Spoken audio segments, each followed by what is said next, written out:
no one has ever been convicted of the murders. The families believe the killers were informants who have been protected. This is why. One of the murder weapons had been given to the terrorists by a soldier at an army barracks. An informant later handed the gun to the police. The police then returned the gun to their agent inside the terror group. They claimed it had been deactivated. But this very gun was then used to kill a man in a Belfast pub, before it was used to kill again in the Ormeau Bookmakers. And that's not all. Suspects passed through police checkpoints not once, but twice that night. Evidence began to disappear. Police claimed the second murder weapon, an assault rifle, had been disposed of, along with key interview statements. All this is now being investigated by the police ombudsman. Can you give any guarantee that informants weren't involved in the Ormeau Road booking? No, I'm not going to give any guarantees this side of an ombudsman's investigation. I'm not being defensive. I welcome the ombudsman's investigation. If it comes out that there's uncomfortable news for the police service in that, then we will deal with that. But initially, police had refused investigators access to key intelligence files. Faced with the same roadblock in 60 cases, the Ombudsman took the police to court. Then, and only then, did the police back down. What I couldn't have, in the context of the work that we were doing, a situation to arise where those that were the subject of investigation could ultimately determine what information was given to us as investigators. Did the police hamper your investigations? The police response to my request for information and the failure to give information certainly delayed the investigation. It was a new police chief constable who ordered the handover of the files. I have shown that we're prepared to work with the Ombudsman, but there is the need to understand the sheer magnitude of what we're dealing with. We're talking about rooms full of material, some of it very sensitive, some of it which, if it's released in the wrong circumstances, would be outside of legislation. Some of it, if it's released in the wrong circumstances, could put lives at risk.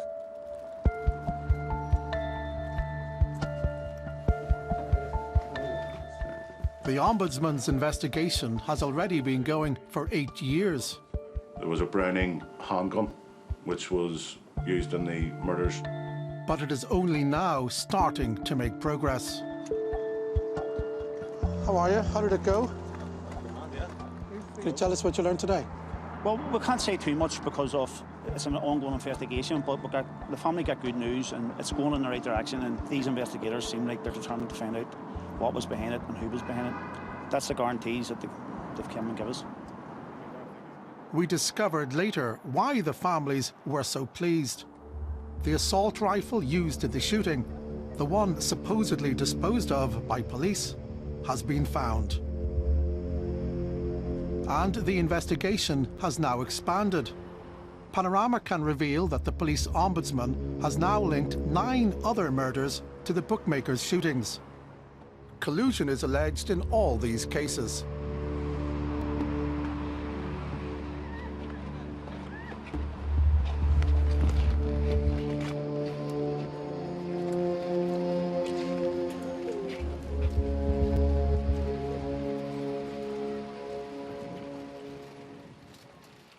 It was the state that organised this. They knew that this was going to happen. They knew that them guns were being given out to murder people, and they let it happen. This was a state murder organised by people who were supposed to protect you and solve murders, not commit them. For the relatives of those killed in the Ormeau Road Bookmakers, there's also been another startling discovery. It's about the assault rifle that the police said had been disposed of. The families already knew it had been found. Now they've been told exactly where. It's almost beyond belief. That's the Imperial War Museum, and that's where the rifle used in the Ormeau Road bookies shooting was found, on display. Evidence from an unsolved multiple murder that somehow ends up as a museum piece.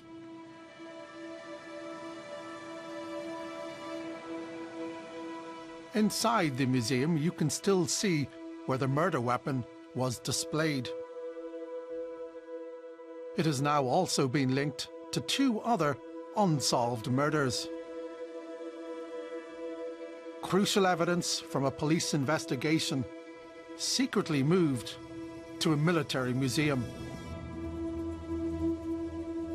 The state seems to want to treat the Troubles as history, but for Billy and the other families, the memories haven't faded. You've never been in it since, have you? No, wouldn't go in it. Never be in it. I drink in the wee bar where my father drinks. I would drink with people who drunk with him. And they tell the old stories, and you walk by it every day. And I look up at the photograph, and I know it never leaves you.